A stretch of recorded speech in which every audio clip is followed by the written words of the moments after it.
Vocês estão me ouvindo bem? Estão ouvindo Sim. bem? Beleza. Então vamos lá.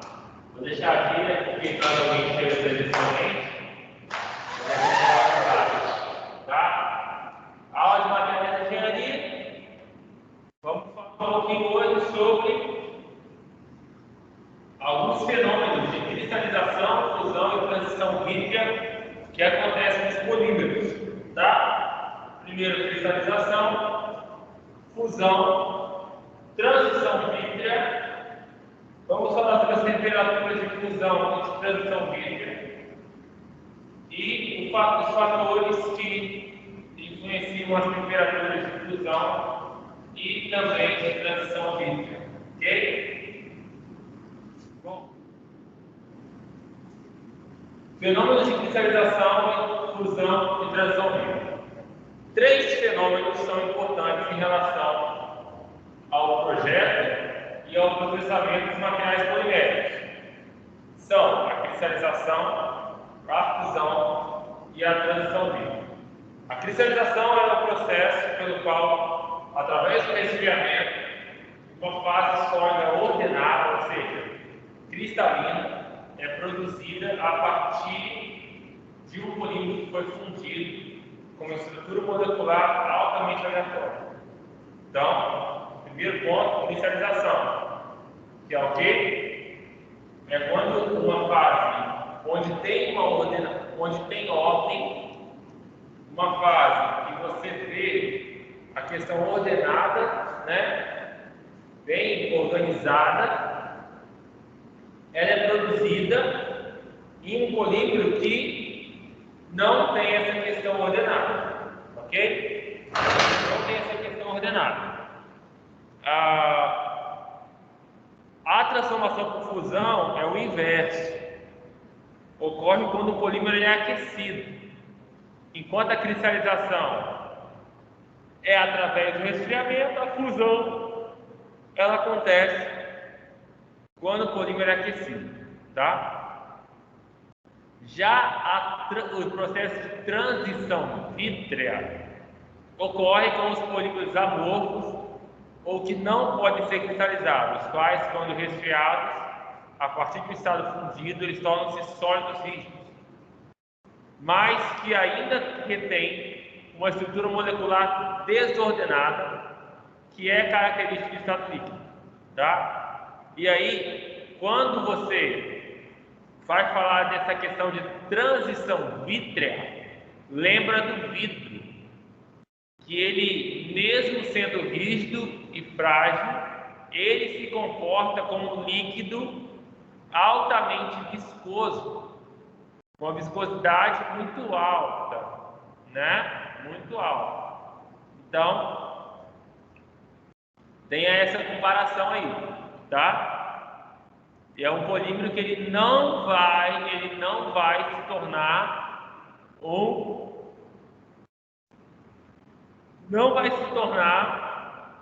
não vai criar uma região cristalina.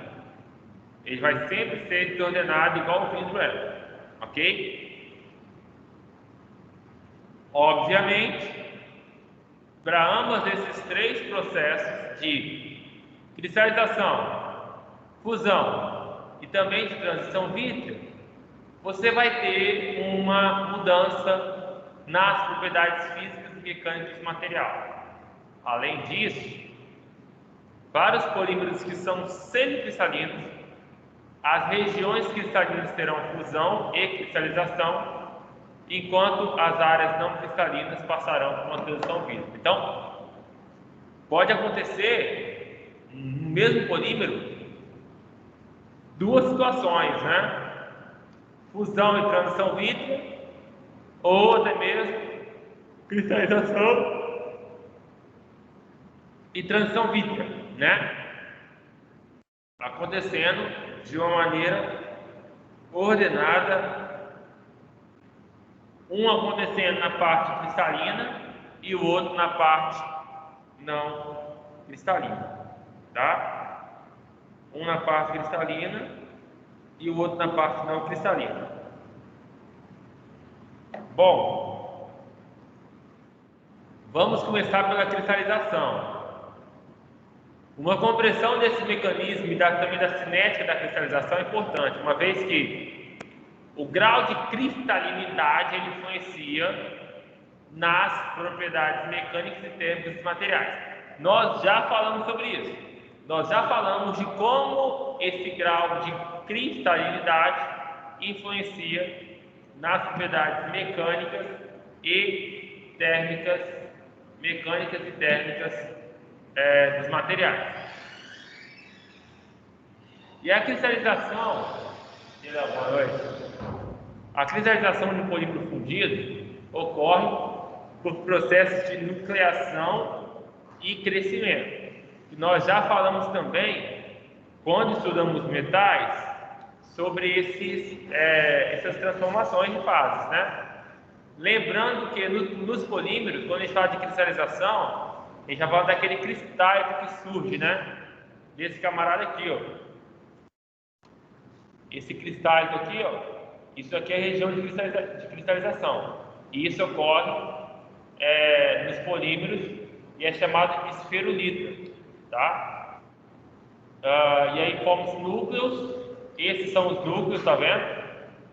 Onde começa a surgir a cristalização de um polímero. E aí depois, na forma de camadas, né, em pontos, pequenas regiões das moléculas embaraçadas e aleatórias tornam-se ordenadas e alinhadas. Então o que acontece? Era tudo dessa forma aqui, ó. Tudo dessa forma aqui. Deixa eu pegar uma ponta de uma vez. Era tudo assim, ó. Tudo bagunçado. Aí, à medida que vai resfriando o polímero, ele vai tem onde começa a nucleação e aí forma essa região ordenada e em meio a uma região que era desordenada. É assim que funciona o polímero, o surgimento da cristalização do polímero. E aí essa estrutura aqui azulzinha aqui nesse desenho é essa estrutura aqui, ó, que nós já falamos no capítulo anterior, tá? Que é uma parte chamada cristálico, que é uma região onde esse polímero é cristalino, ou seja, ele tem as questões ordenadas, tem as moléculas todas organizadinhas, e aqui a região amorfa, ou seja, tudo bagunçado. Tá? Então, a cristalização é quando, através do resfriamento de um polímero, surgem essas regiões cristalinas. Isso aqui é como que é o contorno que a gente chama de esferulito. Em temperaturas acima da temperatura de fusão, esses núcleos são instáveis e razão das vibrações térmicas, que tendem a romper os arranjos ordenados. Após a nucleação, e durante o estágio de crescimento da cristalização, os núcleos crescem pela continuação da ordenação e do alinhamento. Isso é, as camadas com cadeias dobradas permanecem com a mesma espessura, mas aumentam em suas dimensões laterais, ou, no caso das estruturas ferulíticas, existe um aumento no raio da esferulite. Está dizendo que isso aqui, esse raio aqui, essa espessura é constante, 10, 10, 10, 10, 10, 10, 10. Isso aqui é constante. Então, para ele crescer, ele tem que ramificar, porque senão não conseguia crescer. Então, isso aqui é tudo constante. Aí ele dobra, mas o padrão é manter uma mesma distância, igual está aqui nesse desenho aqui.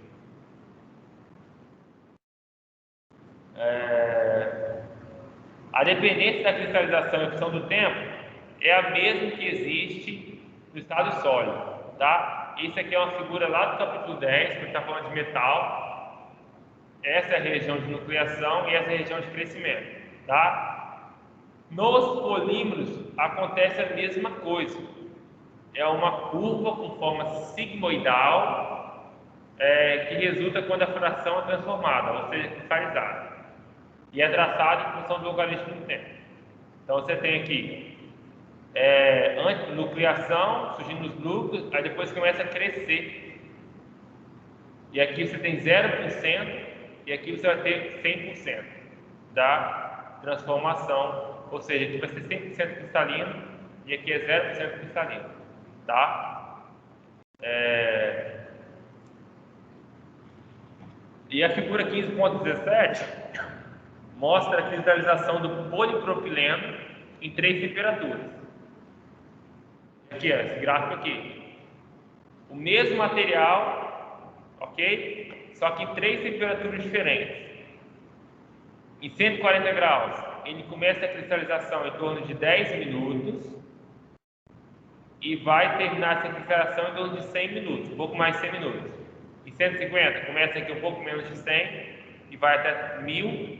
Em 160 começa em um pouco mais de 1000 e vai até um pouco mais de 10.000, tá? Então mostra que em função das temperaturas, que muda muito, né? Quanto maior a temperatura, mais ele vai demorar para iniciar a cristalização, tá? Quanto menor a temperatura, mais fácil de você iniciar a cristalização. E aí tem essa equação: y é igual a 1 menos exponencial de menos kTm, tá? K e n são constantes que independem do tempo, cujos valores dependem do sistema em que está se cristalizando. Normalmente, a extensão da cristalização é medida pelas mudanças no volume da amostra, uma vez que haverá diferença no volume para as fases líquidas e cristalizadas. A taxa de cristalização pode ser especificada da mesma maneira que foi falado para os metais. Ou seja, a taxa é considerada 1 dividido pelo tempo onde essa fração foi metade transformada, e eles chamam isso de taxa. Ou seja, a taxa é igual ao inverso do tempo necessário para a cristalização, prosseguir até 50% da conclusão. Essa taxa é dependente da temperatura de cristalização, né? E também do peso molecular do polímero. A taxa vai diminuir de acordo com o aumento do peso molecular. E aqui mostra, né? Quanto maior a temperatura, maior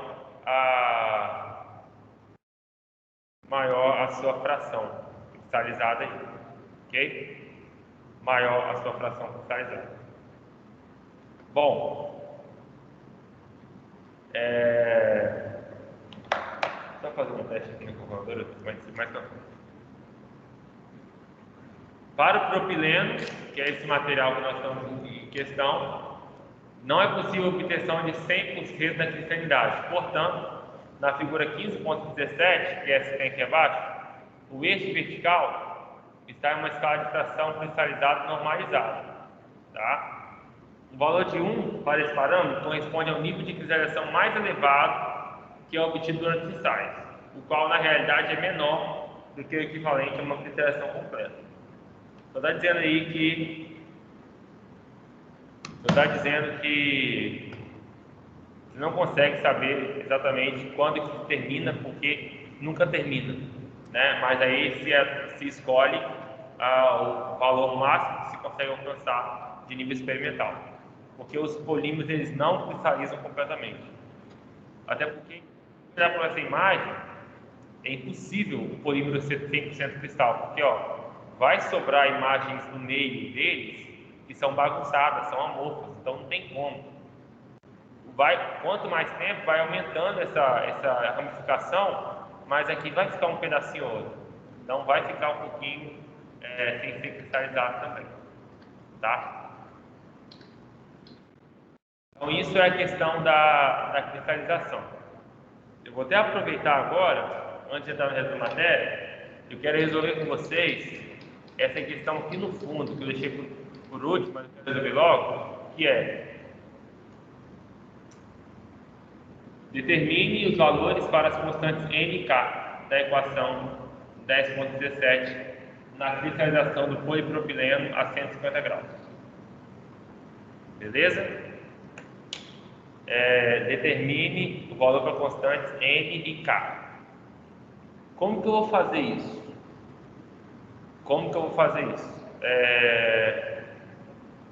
eu tenho que fazer o seguinte: eu tenho que pegar frações aqui e determinar o tempo para essas frações, e aí eu vou conseguir determinar qual é o valor de n e qual é o valor de k. Mas só vai acontecer se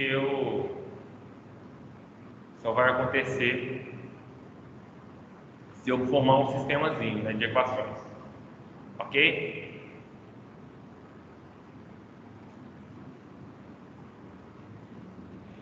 Bom, eu vou tentar fazer uns traços aqui.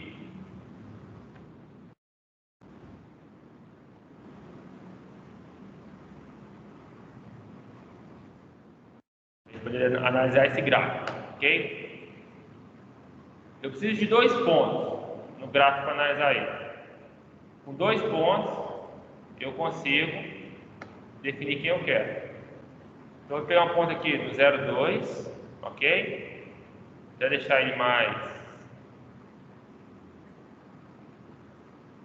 mais escurinho aqui, fica melhor. E amarelo, talvez, laranja, pontilhado, tá? E vou pegar também no 0,8.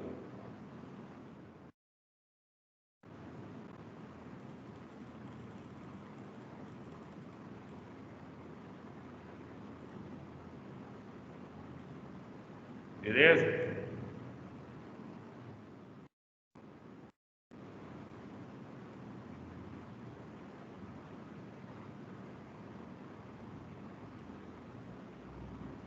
Aqui eu tenho um valorzinho.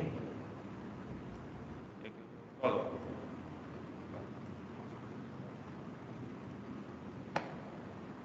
Só para a gente entender como que funciona isso aqui. Ele quer que você determine esse cara aqui, lembrando, a fração é o seu y, e esse cara aqui é o seu t.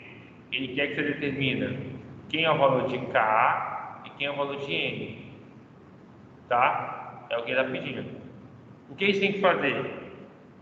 A gente sabe que para y igual a 0,2, quanto vale o t? E para y igual a 0,8, quanto vale o t? Beleza? Ou seja, quanto vale esse cara aqui e quanto vale esse tempo aqui? Aqui é 100 e aqui é 1000. Beleza? Aqui é 100 e aqui é 1000. O problema é que o gráfico de escala logarítmica, ele é um gráfico bem assim, bem doido, né? Não é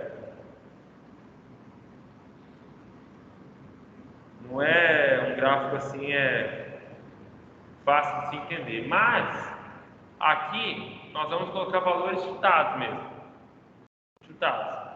Mas você entender que esse gráfico ele cresce de maneira exponencial. Então assim, a metade do valor aqui, eu não posso dizer que é a média entre 100 e 1000, porque ele cresce mais no segundo metade do que no primeiro. Então assim, o gráfico é quase assim, ó. Vou colocar aqui, ó. Vamos chutar aqui, ó. 100, 200, 100, 200. Aí, aqui o espaço ainda vai só diminuindo. Deixa eu só fazer de novo aqui. Esqueci esses T's aqui. Só para ver como que é um gráfico exponencial. Cada passo que ele vai dando, vai diminuindo. Então, assim, se o 200 é aqui, o 300 é um pouquinho menos. O 400 é menos ainda. 500, 600, 700, 800, 900. O gráfico exponencial ele tem essa doideira. Ele vai só diminuindo. o tanto que ele avança, né?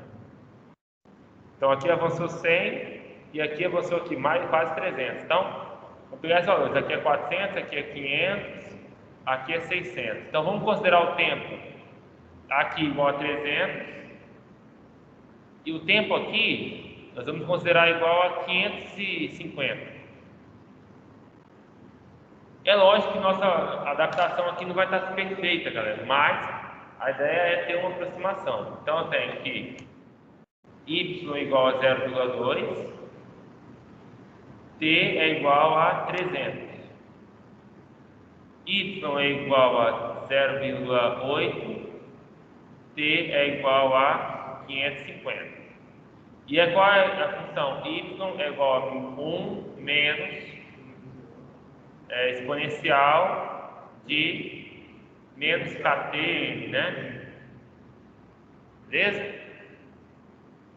Então aqui eu sei que exponencial de menos ktn é igual a 1 menos y.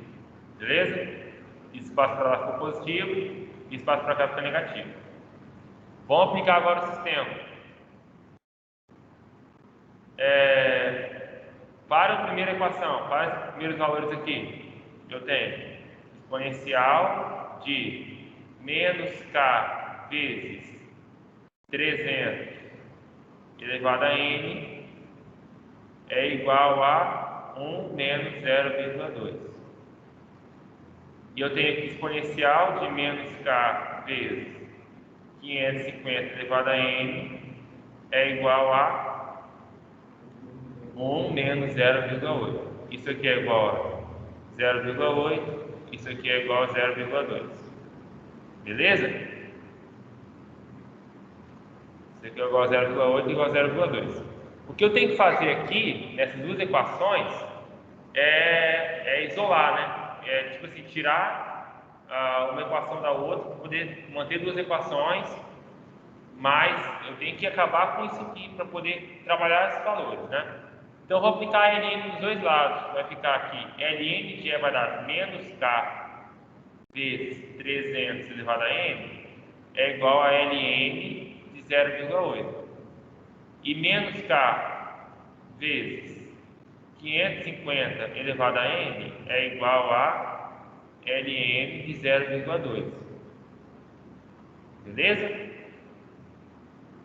Daqui eu vou colocar o k em evidência. K é igual a menos ln de 0,8 dividido por 300 elevado a n, correto? Isolei o K na primeira equação.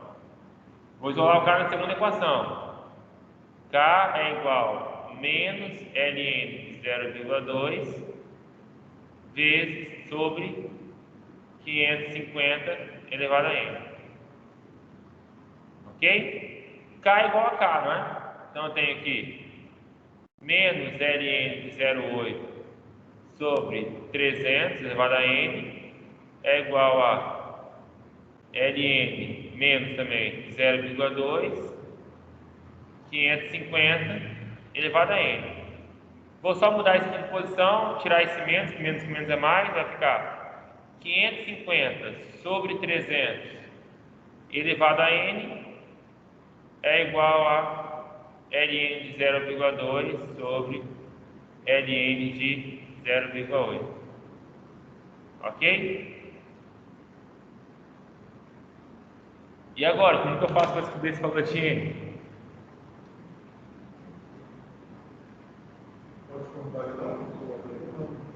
Quê? Tem propriedade de fazer isso, mas nem precisa, porque você tem calculadora, depois você bate a calculadora. Mas sempre quando você quer tirar um exponencial de cima, você aplica ln de novo. Tá? Por quê? Porque isso aqui fica n vezes ln de 550 sobre 300, porque por probabilidade de ln, esse cara sai, é igual a ln, né, do ln de 0,2 Ah, professor, mas deu uma doideira. Não importa, o calculador resolve isso. Né? Ó, LN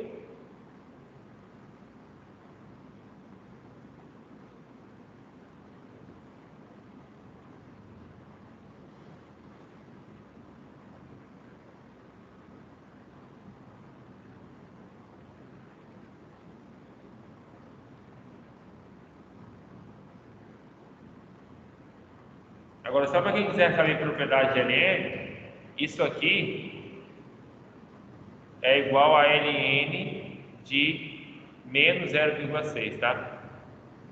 Porque é um menos o outro. Mas nem precisava saber isso também.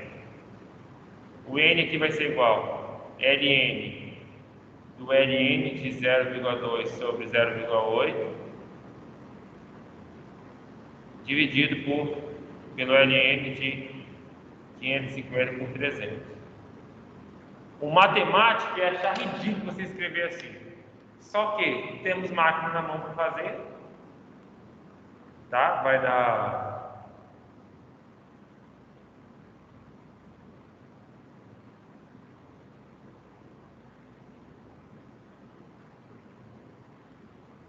em cima está dando 1,97 aproximadamente.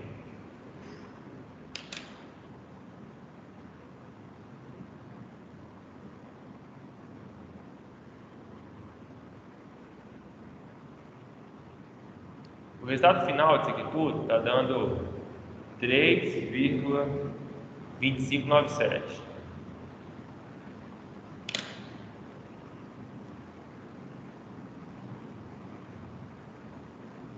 E aqui embaixo estava dando 0,61.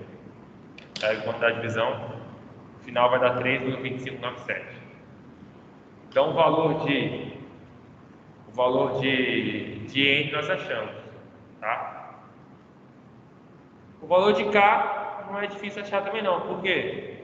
Você vai isolar daquela equação, né? Vou pegar uma equação qualquer aqui em cima, vou até mudar a cor, vocês saberem que foi feito depois. Vou pegar aqui, ó,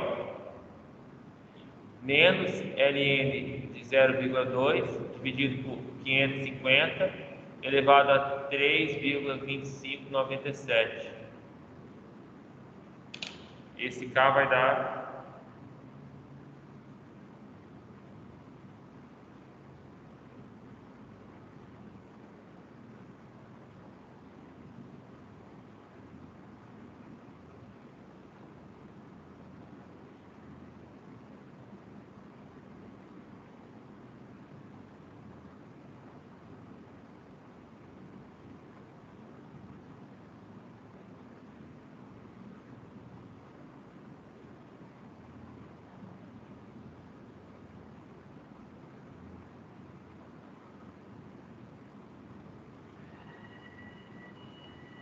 vocês consideram essa propriedade aqui, ó, que ela está errada, tá?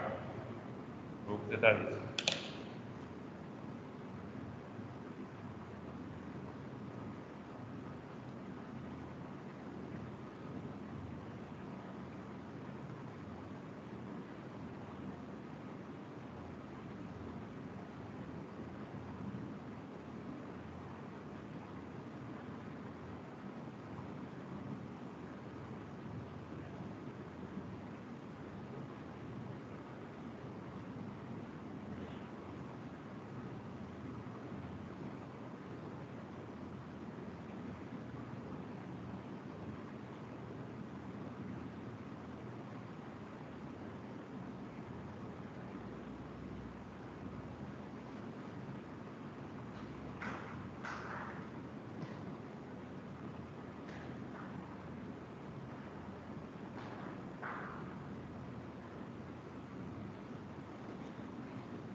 Esse valor aqui deu positivo 1,87886 vezes 10 a menos 9, tá? É o valor de K e o valor de N que o problema pediu.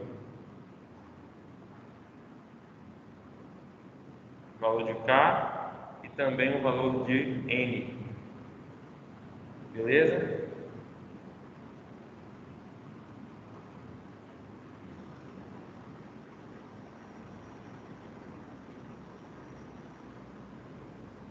Show de bola?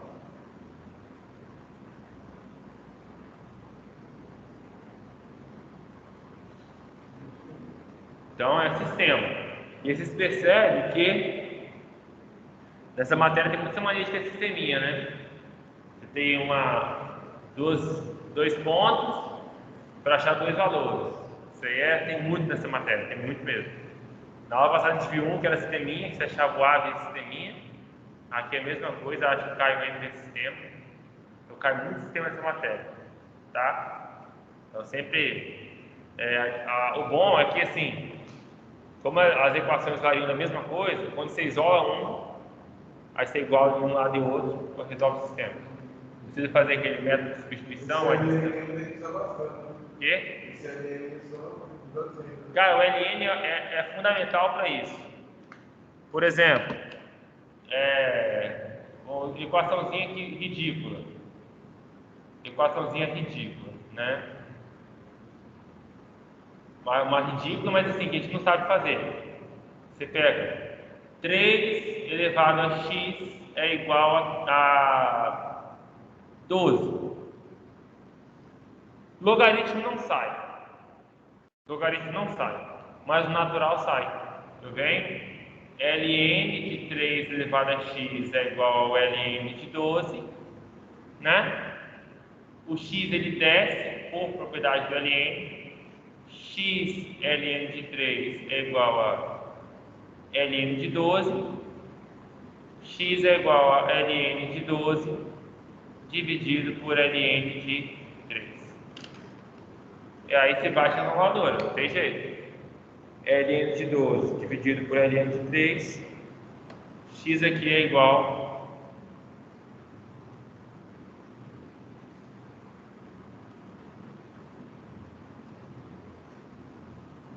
e por aí vai, né?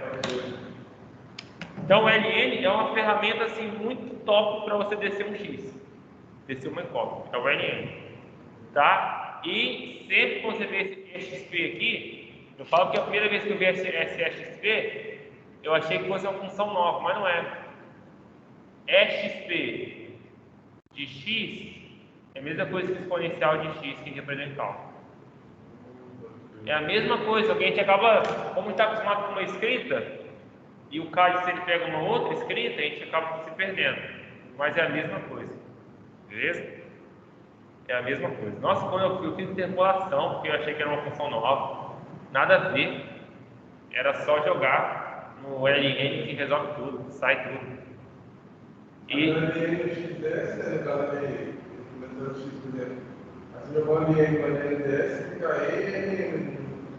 O que? Nesse caso aqui? Se eu jogar o exponencial aqui, o Ln aqui, fica só x. Porque Ln exponencial anula. Por isso que eu aplico Ln por isso que eu apliquei Ln logo de cara aqui, para assumir o exponencial. Ok? Para assumir o exponencial. Mas é uma função boa também, pra você fazer. Vamos voltar lá. Fusão. Então já falou de cristalização e agora fusão. O oposto da cristalização, a fusão de um material de um cristal polimérico corresponde à transformação de material sólido, que contém uma estrutura ordenada, ou seja, é um material que está cristalino. Eu falei cristal polimérico, ele tem uma estrutura ordenada, cadeias moleculares alinhadas em um líquido viscoso, o qual a temperatura é aleatória. Esse fenômeno, ao se aquecer na temperatura de fusão, esse fenômeno ocorre, né, quando você aquece na temperatura de fusão. Lembrando que uma coisa que é importante a gente frisar: só existe ordenação, organização de moléculas na fase sólida. Não existe organização de moléculas nas fases líquidas ou gasosas. Por quê? Porque está livre, está solta a molécula, não está presa. Se está solta, está bagunçado. Não tem nada prende ela. Então,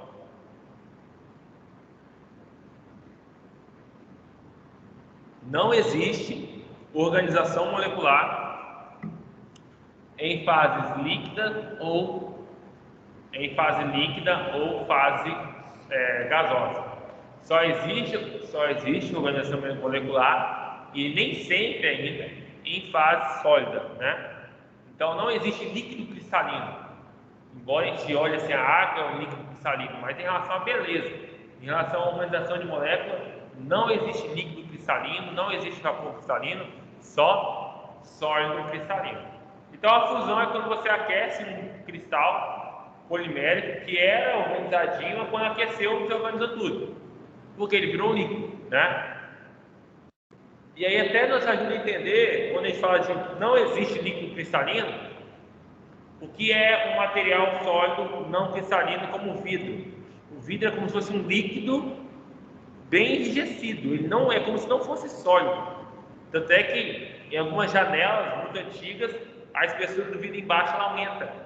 É como se esse vidro estivesse escorrendo, tá? A gente já falou um pouquinho lá nos materiais cerâmicos. Então a fusão é isso, é quando aquece a temperatura de fusão, ele vai ter um resfriamento, ele vai virar um líquido e aí ele deixa de ser um material cristalino. Essas características são consequência das estruturas moleculares, polímeros e sua morfologia cristalina. Em primeiro lugar, a fusão deles ocorre ao longo de uma faixa de temperaturas, tá? E vamos falar sobre esse fenômeno abaixo com mais detalhes. Além disso, o comportamento do processo de fusão depende do histórico da amostra, em particular, em qual temperatura ela foi cristalizada. A espessura das lamelas com cadeias dobradas depende também dessa temperatura de cristalização. Quanto mais espessas forem as lamelas, maior será a temperatura de fusão. Ou seja, a maneira como esse polímero cristalizou vai falar da maneira como ele vai fundir, né? Impurezas e imperfeições cristais também diminuem a temperatura de fusão. O que significa isso? Quanto mais você cristalinizou um polímero, mais dificuldade você vai ter para descristalizar ele, né? Então, a temperatura de fusão vai aumentar. Então, imagina nessa figura aqui que a gente tem base.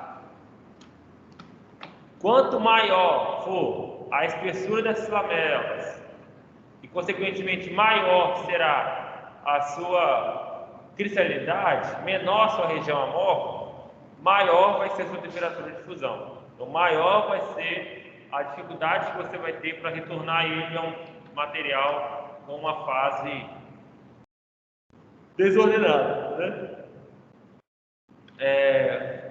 Finalmente, o comportamento da fusão é uma função da taxa de aquecimento.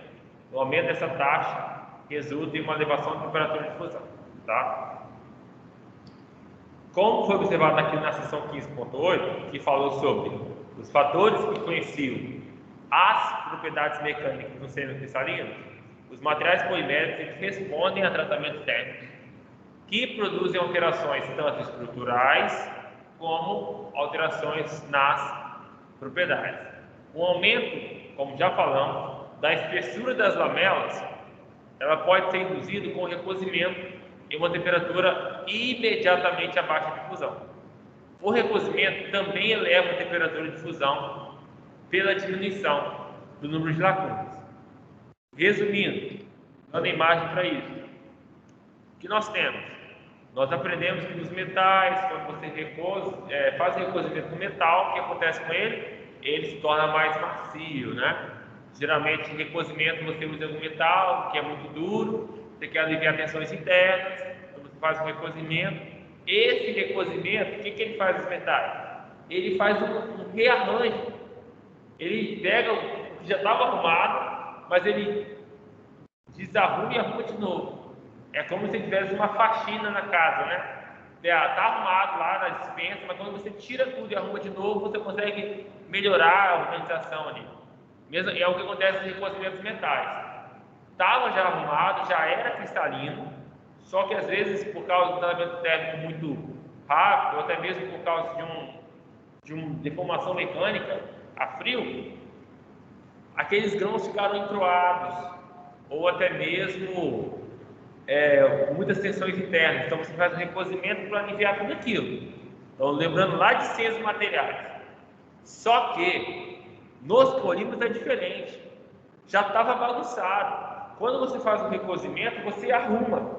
Isso que você arruma, em vez de você amolecer, reduzir a sua tenacidade, a sua resistência, você aumenta, porque você está gerando região cristalina que antes não tinha. Então, quanto melhor for o recozimento do polímero, mais vai aumentar essas lamelas, mais vai reduzir a região amorfa e, consequentemente, vai aumentar a temperatura de fusão. Uma coisa. A têmpera do material, a gente usa ela nos metais. A têmpera é quando você aquece o material a uma temperatura acima da temperatura de eutética, que fala, e resfria rapidamente. E aí o material fica endurecido. Aí tem o famoso revenido, que é quando você pega e dá um aquecimentozinho menor para poder tirar aliviar as tensões. Recozimento, você aquece, mas você não resfria tão rápido assim. Né? No vidro, a têmpera também é a mesma coisa. Você aquece ele e faz ele ter um vidro mais rígido, que se torna ele um vidro cerâmico às vezes. E nos polímeros é o contrário. O recozimento, que é o contrário da têmpera dos metais, porque a têmpera resfria rápido. O recozimento resfria devagar para deixar organizado. Eu estava achando que era ali na coisa, assim, aquecer e resfriar, daí fica ao longo do tempo. No polímero você, e além de tudo, tem um fator que é importante, que a gente não fala tanto, você tem que aquecer e deixar um tempo aquecendo. Entendeu? Porque assim, no polímero, as coisas têm um tempo para acontecer. Eu aqueci, mas eu tenho que esperar ele entrar numa certa fase, aquela temperatura controlada, e para depois resfriar. Né? E aí, o recozimento acaba elevando a temperatura de fusão, porque ele vai diminuir as lacunas, vai diminuir imperfeições e além de aumentar a espessura dos cristais. Então, em relação à fusão, o recozimento ele eleva a temperatura de fusão. E o último tópico, os tópicos de transição vítrea. A transição vítrea ela vai ocorrer em polímeros amorfos ou semicristalinos, tá? Sempre tem uma consciência em relação a cerâmicos e polímeros. Quando eu falo de vidro, de vítreo e tudo que lembra vidro, estou falando de região amorfa, estou falando de coisas que não é cristalina, tá? E a transição vítrea ocorre em polímeros devido a uma redução dos movimentos de grandes segmentos das cadeias causada pela diminuição da temperatura. No resfriamento, a transição vítrea corresponde a uma transformação gradual de um líquido em um material borrachoso e finalmente em grão rígido, sólido rígido.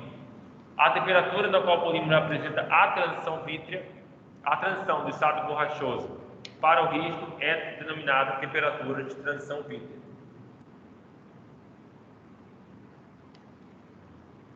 Obviamente, essa sequência de eventos vai ocorrer na ordem inversa de quando um vidro rígido em uma temperatura abaixo da temperatura vítrea é aquecido.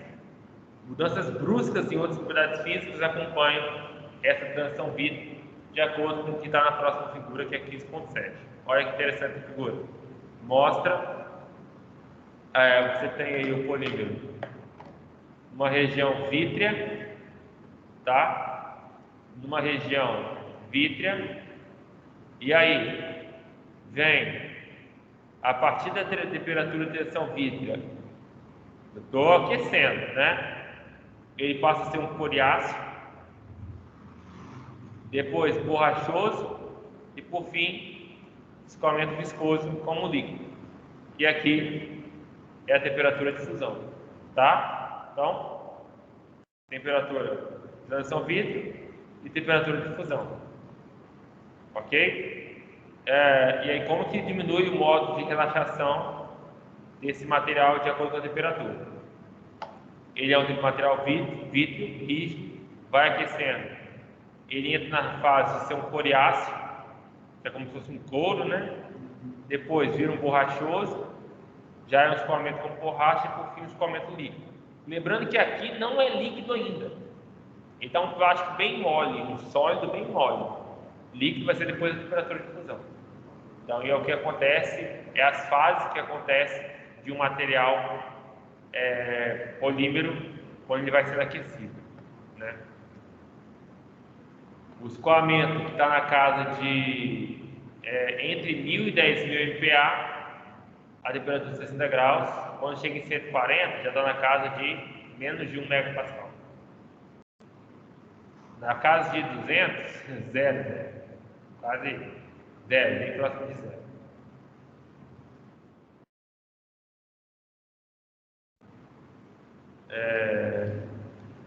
E aí, falando de temperatura de fusão e de transição vítrea.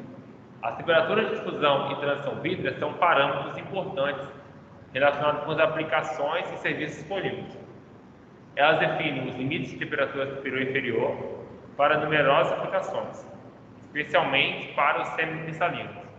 A temperatura de transição vítrea pode definir a temperatura superior para o uso de materiais amorfos vítreos, ou seja, eu tenho um material plástico, como por exemplo essa garrafinha aqui. Eu não quero que ele deixe de ser um plástico rígido, então eu não posso usar ela acima da temperatura 100 graus. Então a temperatura de transição vítrea é importante porque depois dessa temperatura a queda é muito brusca nas propriedades mecânicas. Então eu tenho que usar antes. Aqui no caso até um pouco antes, né? Antes da TV ainda. É bom você não chegar na TV não. É antes da TV não ter risco. Então, eu já vi, cara, acontecer, por exemplo, do capacete de área industrial. Eu chegar na feira de serviço, perguntar aí, tá quente aí? O cara me entregou o capacete, estava mole. Ou seja, a temperatura daquele capacete estava com certeza maior que 80, 100 graus aí, estava um pouco mole o capacete. Caldeira, isolamento térmico, já tinha instalado a caldeira, o isolamento estava fechado ainda. 600 graus para encher a caldeira. Soro, muito soro, para não desidratar, porque é quente. Não dá tempo. Você faz o pior, mas algum pedacinho fica sem fazer. Parada de caldeira. Então é doído.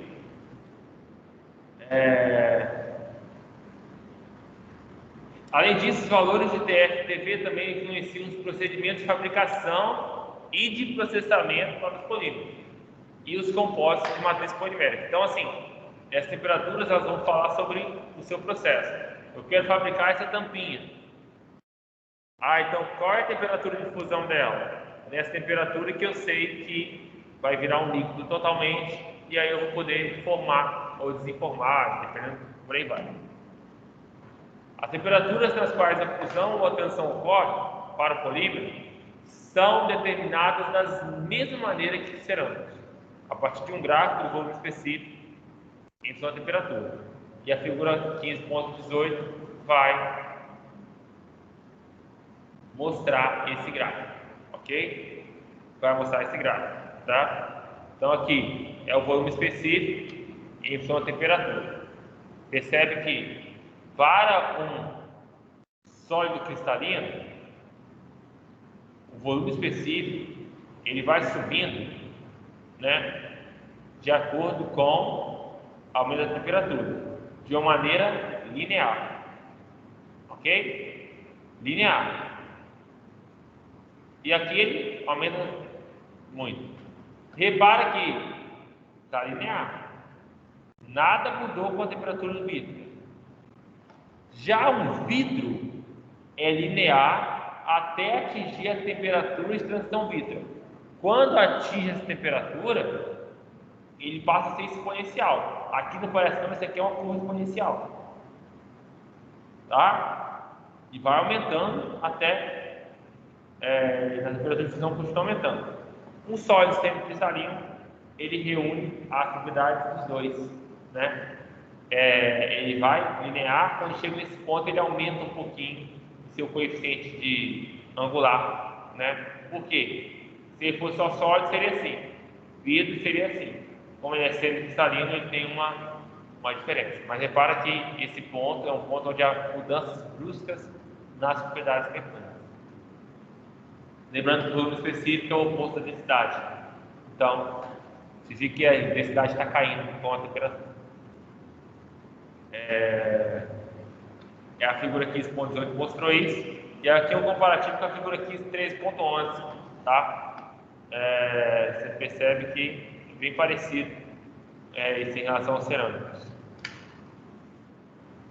Para o material cristalino, existe uma mudança descontínua. Isso eu já tudo falei para vocês quando eu mostrei a imagem, né? A partir da temperatura de transição vítrea, né? E a tabela aqui 15.2 ela mostra essas temperaturas. Olha que interessante. Vários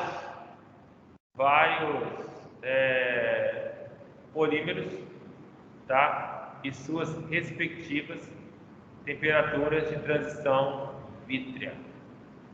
Beleza? Polietileno, temperatura de transição vítrea, menos 110 graus. Politetra, fluoroetileno, menos 97 graus. Polietileno de alta densidade, menos 90 graus.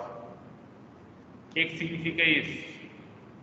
Com a temperatura vítrea muito baixa dessa, significa que ele não vai ser um sólido cristalino em quase situação nenhuma. Então, no normal dele, vai ser um sólido não cristalino, tá? Polipropileno, menos 18 graus. E aí, de fato, esses materiais, quando você pega eles não têm dureza, não são rígidos nessa temperatura ambiente. Agora você já tem o nylon, 57 graus, PET, das nossas garrafas PET, 69 graus. O que significa isso? Significa que a temperatura comum, a garrafa PET, ela é um material cristalino. Isso é bom, porque a gente consegue ter a garrafa bem fininha e aguentar ali bastante resistência mecânica pela espessura que ela tem. PVC, a mesma coisa, 87 graus, tá? O poliestireno 100 e o policarbonato 150. E também no outro lado, na outra coluna, você tem as respectivas temperaturas de fusão desses materiais mais comuns. O legal da polímero é que a gente vê muitos materiais que a gente usa no dia a dia, né? PET. Quem nunca tomou uma Coca-Cola, comprou uma garrafa PET no mercado? PVC. Todos nós compramos tubos de PVC para nossas construções. E por aí vai. Tá?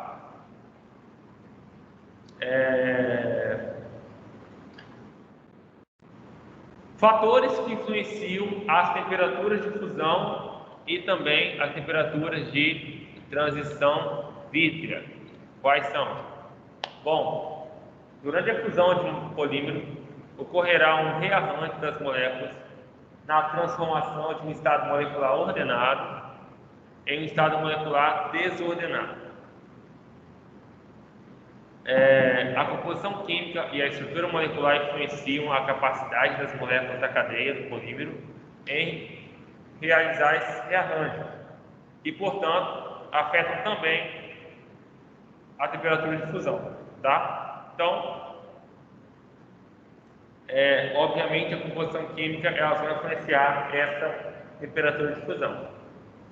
A rigidez da cadeia, que é controlada pela facilidade com que ocorre rotação ao redor das ligações, possui um efeito pronunciado.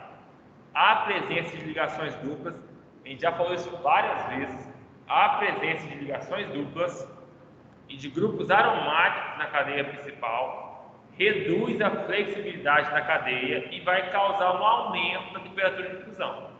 Então, quanto mais ligações duplas tiver um polímero, maior vai ser a sua temperatura de fusão. E sabe o que é interessante? Voltando a essa tabela, quais são os polímeros que têm maior temperatura de fusão?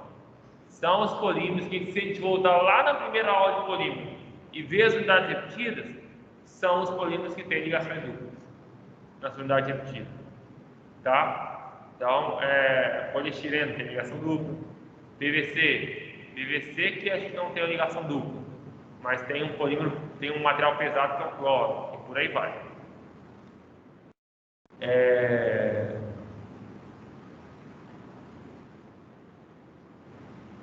Além disso, o tamanho dos grupos e o tipo dos grupos laterais influenciam. Grupos laterais volumosos ou grandes tendem a restringir a rotação molecular. E aí é o que a gente fala, por exemplo, em relação ao PVC. Para quem lembra, o PVC é essa moléculazinha aqui, ó, onde você tem PVC, carbono, carbono, hidrogênio, hidrogênio, né? Hidrogênio, e aqui eu tenho cloro. Cara, cloro é muito maior. O cloro tem 35 gramas por mol. É muito maior, muito mais pesado. Então ele atrapalha a rotação das cadeias. E aí com isso ele aumenta a temperatura de fusão. Tá? O PET, que é a maior temperatura de fusão, tirando o politetrafluoroetileno, no caso o politetrafluoroetileno, ele tem 4 fluoros. Isso atrapalha muito a rotação, porque a temperatura dele é 327 graus Celsius. Já o PET e o nylon, eles têm uma estrutura muito complicada. E aí, isso também aumenta a temperatura de fusão. Pode ter essas dificuldades de rotacionar a cadeia. O polipropileno tem a temperatura de fusão mais elevada que o polietileno. O grupo lateral metila no polipropileno é maior que o átomo de hidrogênio. E isso aumenta a dificuldade de rotação. A presença de grupos polares como Cl, OH e Cn, embora não sejam grandes, leva a força de ligação intermoleculares significativos e valores elevados na temperatura de fusão. Isso pode ser verificado comparando as temperaturas do polipropileno, que é 135 graus, com o PVC, que é 212. E essa temperatura de fusão também vai depender do peso molecular. Pesos moleculares baixos vai ter um aumento no valor ou no comprimento da cadeia e aumenta a temperatura de fusão, tá? E aí você mostra quanto maior o peso molecular, maior a temperatura de fusão que você tem de um polímero, tá? E aí, volta a repetir, tudo está ligado, né?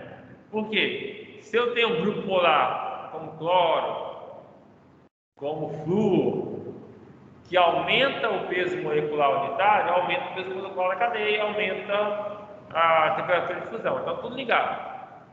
Dificulta a rotação, aumenta a temperatura de fusão. Então... Agora, se eu tenho só uma ligação de hidrocarboneto, etileno, hidrogênio levinho, carbono 12, mais ou menos, mas aí ele tem tudo. Sem ligação dupla. Então, quanto mais bagunça, quanto mais assim, doida for a sua unidade repetida, né? Maior vai ser a temperatura de fusão.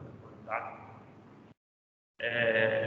Lembrando que se for muito bagunçado também, você não consegue ter criticalidade. Então,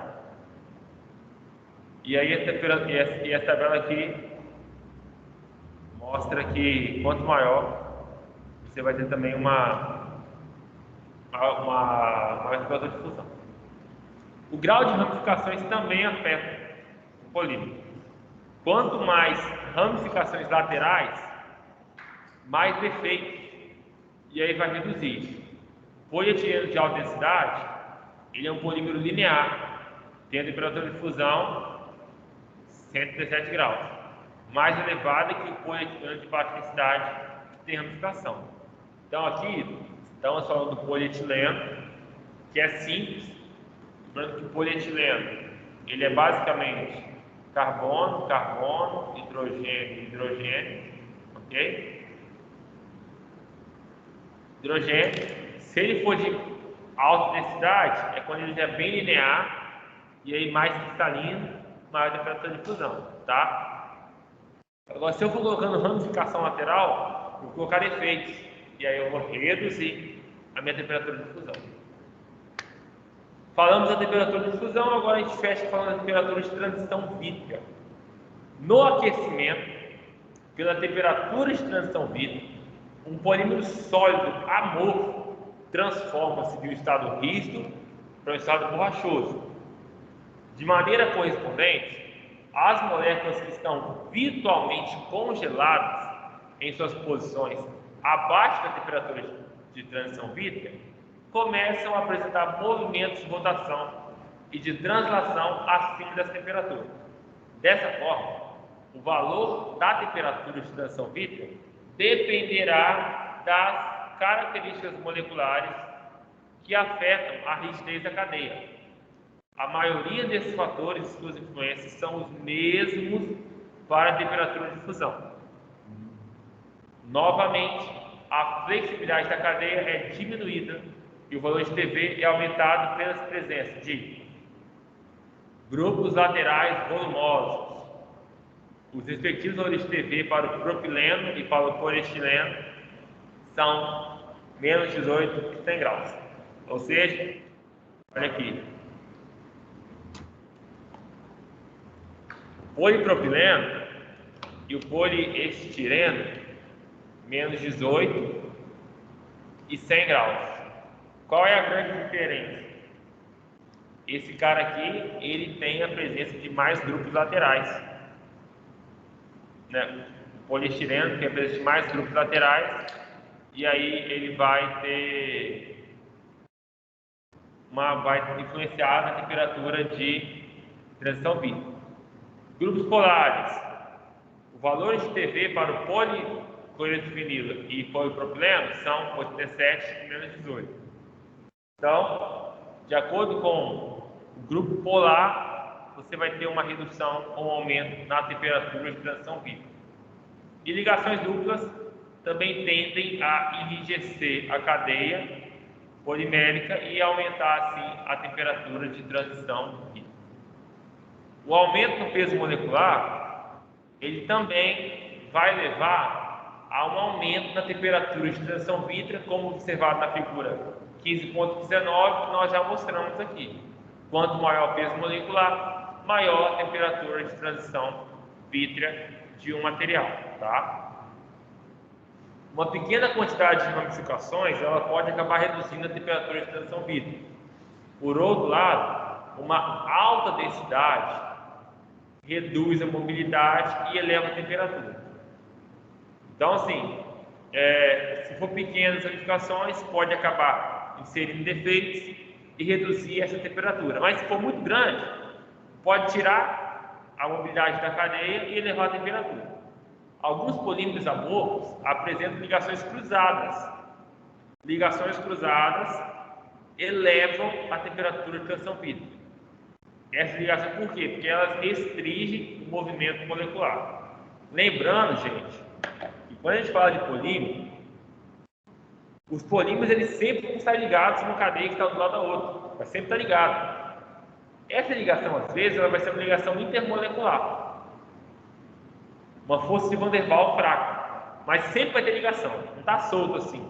Não é como um cabelo, que está um fio do lado do outro, mas solto. Não. Um polímero é como se fosse um cabelo, mas que está colado um com o outro. Só que, quando eu tenho ligações cruzadas, eu estou falando de ligações covalentes fortes.